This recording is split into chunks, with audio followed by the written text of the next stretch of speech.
বাংলাদেশ চতুর্থ শ্রেণী সরকারি কর্মচারী কল্যাণ সমিতি নারায়ণগঞ্জ জেনারেল হাসপাতাল ভিক্টোরিয়া শাখার উদ্যোগে জুলাই গণ অভ্যুত্থানের ২০ শহীদের রুহের মাগফেরাত কামনায় এবং সাবেক প্রধানমন্ত্রী বিএনপির চেয়ারপারসন দেশনেত্রী বেগম খালেদা জিয়া ও বিএনপির ভারপ্রাপ্ত চেয়ারম্যান তারেক রহমানের সুস্থতা কামনায় দোয়া ও মিলাদ মাহফিল অনুষ্ঠিত হয়েছে। এ সময় হাসপাতালে রোগীদের মাঝে পানি ও মাস্ক বিতরণ করা হয়। বাংলাদেশ চতুর্থ শ্রেণীর সরকারি কর্মচারী কল্যাণ সমিতি নারায়ণগঞ্জ জেনারেল হাসপাতাল ভিক্টোরিয়া শাখার সভাপতি মোহাম্মদ সাউদের সভাপতিত্বে উক্ত অনুষ্ঠানে প্রধান অতিথি হিসেবে উপস্থিত ছিলেন নারায়ণগঞ্জ মহানগর বিএনপি যুগ্ম আহ্বায়ক আলহাজ আবুল কাউসার আশা।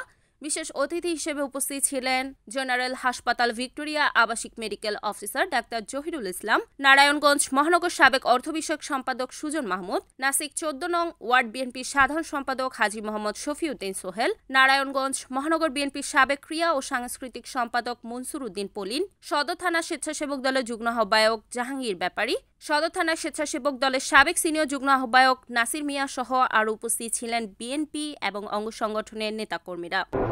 আমি প্রথমেই আজকে আন্তরিকভাবে কৃতজ্ঞতা জানাচ্ছি আমাদের ভিক্টোরিয়া হসপিটালের যারা কর্মচারী ইউনিয়নের যারা আজকে এই অনুষ্ঠানের আয়োজন করেছেন তাদের প্রতি কৃতজ্ঞতা জানাচ্ছি। সেই সাথে আমি আমাদের নারায়ণগঞ্জবাসী তথা আমাদের বাংলাদেশের যারা সাধারণ জনগণ আছেন তাদের উদ্দেশ্যে বলবো, দেখেন সর্বত্রই কিন্তু একটা বিএনপির এগেনস্টে বাংলাদেশ জাতীয়তাবাদী আদর্শের বিপক্ষে একটা মিডিয়া ট্রায়াল, এটা বিগত সময় আমরা ফেস করেছি, এখনও এটা চলমান আছে।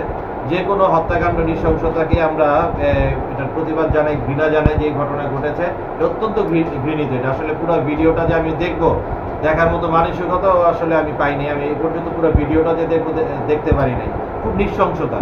তবে এটাতে গোলাপানিতে মাছ শিকার করার কিছু নাই, কারণ জনাব তারেক রহমান সাহেব শুধু লন্ডন থেকে বসে তো বলে নাই যে কাউকে মেরে ফেলার জন্য। একটা পরিবার যত বড় হয়, পরিবারের সদস্য সংখ্যা যত বেশি হয়, এখানে বিশৃঙ্খলা হওয়ারও সুযোগ থাকে।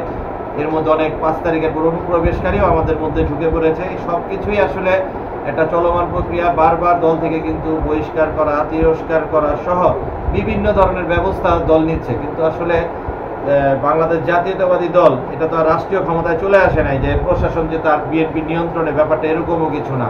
এবং প্রশাসনকেও এটার দায়ভার নেওয়া উচিত, বর্তমান যারা সরকারে আছে তাদেরই দায়ভার নেওয়া উচিত। কিন্তু হঠাৎ করে একটা দলকে টার্গেট করে যেভাবে বলা হচ্ছে, এটা আসলে বোঝাই যাচ্ছে যে আপনার দেখেন বর্তমান পরিস্থিতিতে যদি একটা সুষ্ঠু নির্বাচন হয়, রাষ্ট্রীয় ক্ষমতা জাতীয়তাবাদী দল আসবে, এটাই আমরা সবাই আশা করি। এবং এই পরিবেশটা আসলে এরকমই একটা কুচক্রী মহল, যারা এই ভোটাধিকারটাকে চাচ্ছে না যে মানুষ ভোট প্রয়োগ করুক এবং রাষ্ট্রীয় ক্ষমতা জাতীয়তাবাদী আদর্শের কেউ আসুক, তারাই কিন্তু মিডিয়া প্রোপাগান্ডা চালাচ্ছে। আপনি দেখবেন ফেসবুক থেকে শুরু করে যেখানেই যাবেন যারা। রিপোর্ট মেহেদী হাসান প্রান্ত, NEN TV, নারায়ণগঞ্জ।